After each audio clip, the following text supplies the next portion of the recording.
All right, so here today we are back. Hopefully, you guys had a good first day of your anniversary. Hopefully, everybody's been enjoying partying with the current update and such, exploring all the new things and whatever else has been added. But today we got some fun things to jump into. It looks like we have a gift code over here that we wanted to go and or I wanted to go show you basically, so you have it, I guess. Beyond that, this week, just know that there's going to be a few gift codes here and there because there are promotion streams, they're called, or in your terms, or you'll know this, VTuber like collaborations. Because of that, you're gonna have a lot of codes released from them and a lot of codes released from other event sources. So you'll probably get another like 1,000+ gems this week. So just be on the lookout for them, and I'll cover them as soon as I can, so you guys have them. But today, let's jump into it. New to the channel, like and subscribe. It helps out a ton. Let's get the gift code out of the way and then move on with our topics here today, because we do got some exciting stuff here that I wanted to talk about, and I've already been getting the questions, so I thought that I'd answer it. CD Key Redemption Portal over here. Click tap to enter. Pull up the CD Key Redemption Portal and enter this code. Or just be lazy, because we're all lazy. Go down there in the comment section and steal that code, because I don't give a damn. Over here it's O4CZ. I'm lying completely. 17, okay. JII. The code is W04Z17JII. Hit redeem now. It's going to be redeemed successfully. You're going to hit confirm. You're going to hit X, back out, and get ready. 100 gems, 50 gems, 150, 100. Not bad. Altogether so far, they gave you a free single in just gift codes. There were 3 gift codes released in the last 24 hours, so free single already, but yeah, go for it. So just to make this clear, if I title a video with gift code this moving forward, most likely it's not a 50 gem gift code. They're done with that because of the people that were pissed off at them for posting them. So most likely you won't get another 50 gem gift code for a while now. So be aware you can actually enjoy gift codes moving forward. So there's that.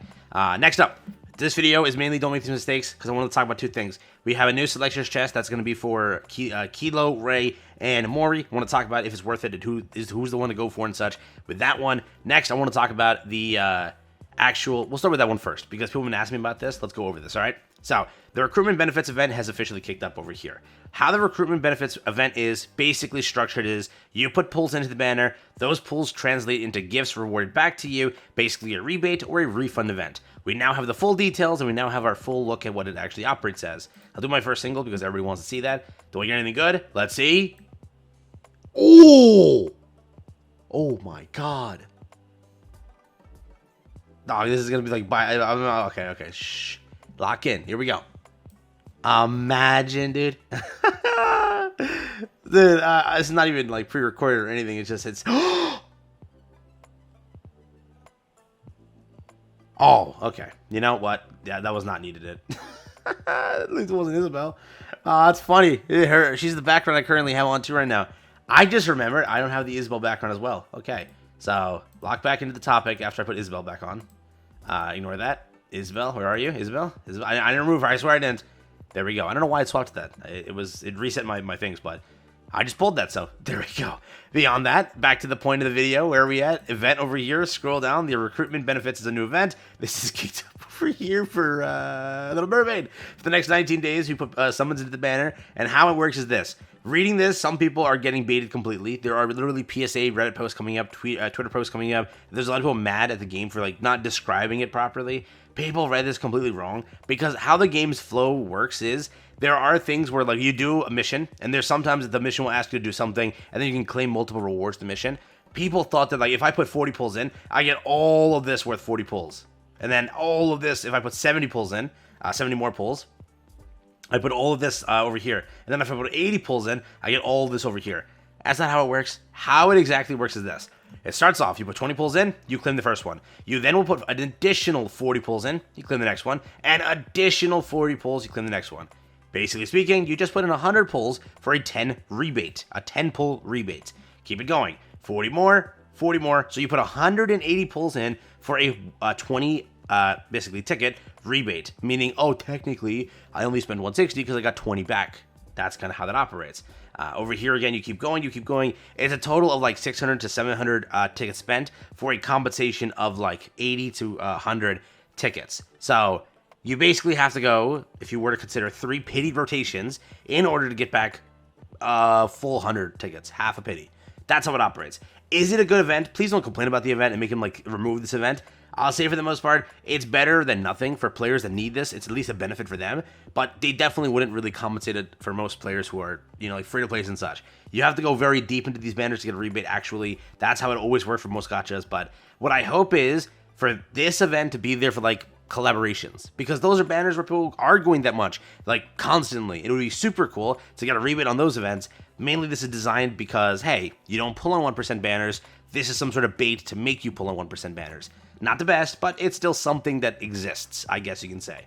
So, where's the mistake? Where's the thing to kind of be aware of here? It's not, as you might be thinking, you have to go in a crap ton of summons. It's not really worth it. Pitying is still the best idea. Please be aware, both banners are separate. Free pulls do not count. All of that is the logic there. If you want to pull on Mahara, that's going to be 100, and then you get your first 10 pull. If you put 50 in Mahara, 50 in Siren, does not work like that. They have to be 100 in one. That's how it works. So please be aware about that one. If you want to be like go deep into the banner, you're more than welcome to. It's up to you, but again, it's not really super enticing in my opinion. For you whales that are really going in because you want an MLB, that's what it's for. When you want an MLB, that's what you're walking away with. If you have to build pity, then it's good. But how should you approach that building pity entire aspect of it, right? I would say focus all your pulls on one banner. Do not be switching between banners. Focus all of them in one banner and get it that way. Because again, 180 gets you 2 multis compared to putting basically 100 pulls in Siren, 100 pulls in Mahara. That's exactly 200. So put all the pulls into one banner. You'll get the pulls faster back versus putting the pulls into both banners. So that's kind of my logic there. But also don't be like, hey, because I'm so enticed on going recruitment benefits, like, dude, I put in 100 pulls. Let's say you put in 100 pulls over here with Siren, and you're like, dude, I'm ready to go. I'm ready to get Mahara, but instead of going for Mahara's banner, I'll build pity on Siren's banner by putting in basically 80 more pulls here to just get a 10 pull.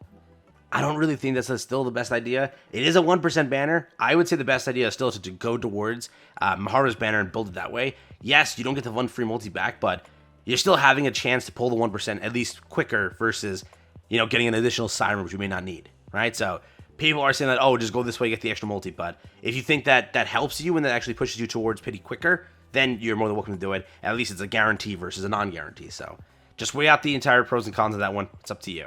Beyond that, when it comes to the free character, you pick up a free character over here, which is SSR Mori, just by logging in. Over here, the 2.5 anniversary party. Over here, hit claim all, you get your Mori, a missiless character. She is not a bad character, but definitely speaking, she's not going to be insane. What she is she's designed to be a newbie character. She's definitely for you free-to-plays out there who need this character. She's designed to help you crack the 160 wall. That's what this character is designed to be. To get the rest of the character, you have to go over here to Unbreakable Sphere. There's a check-in event to get her, and there's the other missions to get a selection box. That is exactly how this operates. You can pick between 3 Nikkes through that selection box. That being Mori, that being Ray, that being Kilo. All 3 are fair options. Ignore my amount there. Over here, this is the favorite item box. Is there a way I can see the box without having to own the box? Let me see if I can find the box for you.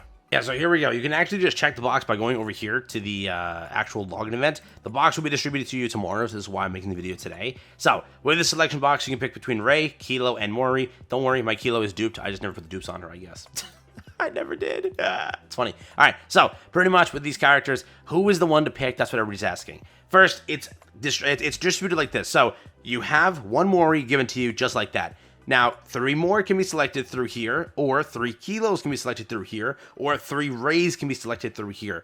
My point is just this. If you're a new player, most likely you're the one asking about this more so than an older player. So first, to answer your question, if you have already 2 Kilos or 1 Kilo or whatever, that can be an argument. Your goal right now is to crack the 160 wall. That's the first goal. Crack 160 wall. So in this case, if you don't have Kilo and you don't have Ray, don't give a damn about those 2.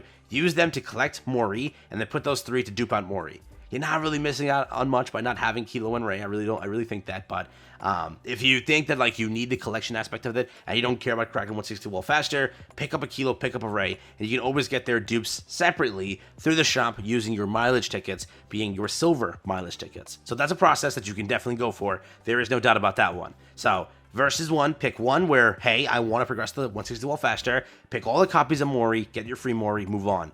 Or do it like this. If you already have Kilo, but you failed to do something last time, and whatever, then max out Kilo, pick up Mori, move about your day. You can max out Mori through the shop with those blue tickets if that's what you want to do. correct? That's always there. If you're asking me, I don't have all three, who should I pick? You get one Mori for free. You're not, again, missing out too much on Kilo and Ray. They're nothing crazy. Kilo is here and there for like an okay comp in PvP and such, but both characters are sort of power crept entirely because of the entire design of how this game is. New characters released, they get much better. These characters don't really serve an insane purpose. I would say that Mori is still the best pick out of the three. If you're going to ask that question, is Mori worth it? The simple answer is, do you have a B2 CDR? The answer is most likely yes. You don't really want to use, per se, Mori in comparison to most characters. What Mori does is basically she's just a B2 unit that gives sustained damage buffs and some like defense up, some max HP up, some shields and stuff. Pretty much, here's like the quick TLDR. She taunts, which is there. She has sustained damage up, affects all allies 5 times. Over there, she deals 23% of final attack sustained damage for 1 second for 50 seconds. Create a shield, 40%, final max HP continuously. Create a shield again. It affects self, though, only, by the way. Max HP up. After that affects self, recovers the shield, then max HP up, and then sustained damage up of all allies. So in this case, you probably are running like most B2 CDRs, so you just don't need her, right? Because B2 has a very, very, very complicated and strict category where you've already used, or you already are using like most of them. Like comparatively speaking, you probably have Dala by now, right? You probably have Crown by now, Blanc by now.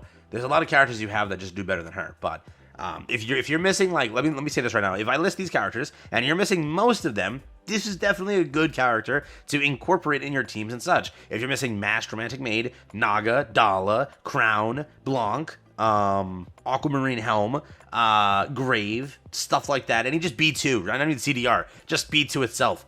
If you're missing that, then this character definitely has a lot of use case. If you have most B2s, then maybe you don't want to use Mori, because again, her kit is not insane. She's mainly a sustained damage buffer, which, if you are even at that point of a new player, high chance you don't really give a damn about sustained damage at all. And again, a taunter just doesn't really run too far in PvE and such, but I don't want to like discredit her. She's still pretty good, unironically, right? For a free unit, that's what happens every year. They release, we're like, it's not bad, other than like Rapunzel. Rapunzel released a little bit wonky, bro. A little bit wonky. I don't know what happened there. I'm curious if what they rated her on Prywin. They rated Rapunzel, the free one. Yeah, B tier across story, C tier at bossing, D in PvP. When we were testing her at bossing, she was like awkward, but pretty sure Snow White was like A tier across the board on release. So Rapunzel just missed the mark on that one. But this one, Mori, I think she's definitely gonna be rated like B tier, A tier. She's definitely not the worst by any means, and she's definitely not the best by any means, but she's still pretty damn good. So worth it, definitely out of the bunch. It's Mori, the best one. If you can only get if you only want in order, just let's do it like this: Mori the best, Kilo second, Ray third. Plan accordingly. Do it how you want to. Dupe whoever you want to. If you like a background, you like Ray so much, he's like cool to you, then just dupe Ray, get her MLB and movie about your day. It's up to you, right? But again, 3 selection boxes. Make your decision wisely, and that's what they have over here for the anniversary selection chest. So take care, of fun. It's been it for me. I'll catch you guys in the next one. To get all 3 chests before I get that question again, I answered it earlier, but you get one over here in this thing. You get the rest over here in this thing over here, then this thing over here. Scroll down all the way. One at the very end, and then one right before the very end. Right there. So you get all 3 like that, all right? Simple, easy, I got you. Take care, have fun. I'll catch you guys in the next one.